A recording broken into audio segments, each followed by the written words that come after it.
मैं आपको उर्दू में बताता हूँ। असल में मैंने मोहम्मद सल्लल्लाहु अलैहि वसल्लम को बहुत बार देखा कि वो हमारे लिए यानी अपनी उम्मत के लिए जो आज के हमारे हालात हैं ना, बहुत ज़्यादा रो रहे होते हैं, नमाज़ पढ़ रहे होते हैं, अल्लाह से दुआ कर रहे होते हैं और बहुत ज़्यादा रोते हैं कि हम यानी मेरी उनकी जो उम्मत है वो आज किन अंधेरों में जाके डूब गई है। तो ये सारे जो ड्रीम्स हैं अभी आपको बताएँ, ये ड्रीम शेयरिंग से पहले के हैं। जब ड्रीम शेयरिंग का अल्लाह ने हुक्म दिया तो फिर उसके बाद मैंने जनवरी 2015 में ड्रीम शेयर करना शुरू किए। तो उसके बाद जब फेसबुक पे, यूट्यूब पे और दूसरी जो फोरम्स थे उन पे इतने बैड कमेंट्स आए ना कि मैं यानी यहाँ पे बयान नहीं कर सकता।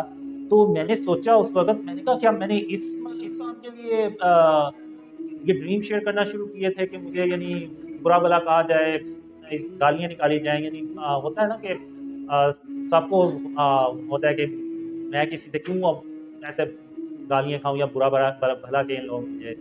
तो फिर उसके बाद फिर मैंने इरादा किया कि मैं ना इस काम को छोड़ दूँगा, रोक दूँगा। तो फिर मैंने यानी पूरा इरादा कर लिया था कि मैं ये छोड़ दूँ, लेकिन 8 या 10 फरवरी 2015 को एक ख्वाब में मोहम्मद सल्लल्लाहु अलैहि वसल्लम आए और उनकी आवाज़ जो थी ना वो अफ़सुर्दा थी, और उन्होंने अफ़सुर्दा आवाज़ और लहजे में मुझे कहा कि कासिम, अल्लाह की रहमत से मायूस नहीं हुआ करते और तुम इस काम को मत छोड़ो और इस काम को करते रहो और अल्लाह तुम्हारी मदद कर रहा है और तुम अपनी मंज़िल के बहुत करीब हो। तो जब मैं सुबह उठा तो मैंने फिर कहा कि मोहम्मद सल्लल्लाहु अलैहि वसल्लम के लिए तो जान भी हाजिर है, हमारा तो दीन अमान ही ये है, और उनके लिए तो हमारी जान हर वक्त हाजिर है। तो ये तो सिर्फ बुरे कमेंट्स हैं, इनको मैं अल्लाह की रहमत से बर्दाश्त कर लूँगा।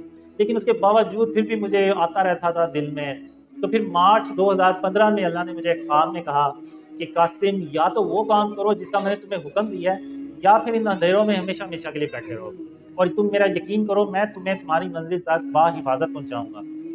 तो जब अल्लाह बात करता है ना तो वो फिर दो टोक बात करता है। वो आ, फिर यानी ऑप्शन कोई और नहीं होती। तो फिर मैंने कहा कि मुझे मैं अल्लाह पे भरोसा ज़रूर करूँगा और करता भी रहा हूँ, और मैं इन ख्वाबों को शेयर करता रहूँगा। और फिर मुझे बस यही था कि बढ़िया 2-4 लोग यकीन कर लेंगे, लेकिन इतने लोग यकीन कर लेंगे, ये मैंने कभी भी नहीं था सोचा। तो ये सब अल्लाह की रहमत है और ये उसी की मेहरबानी। और उसके बाद मैंने दूसरे ड्रीम्स में भी देखा मोहम्मद सल्लल्लाहु अलैहि वसल्लम बहुत परेशान होते हैं। कुछ ड्रीम्स में होता है उनको थोड़ा-सा यानी गुस्सा भी आता है कि मेरी उम्मत बात सुन क्यों नहीं रही।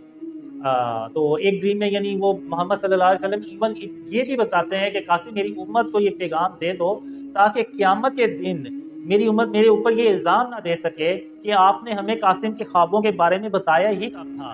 अगर बताया होता तो हम उसके ख्वाबों पे ज़रूर यकीन करते।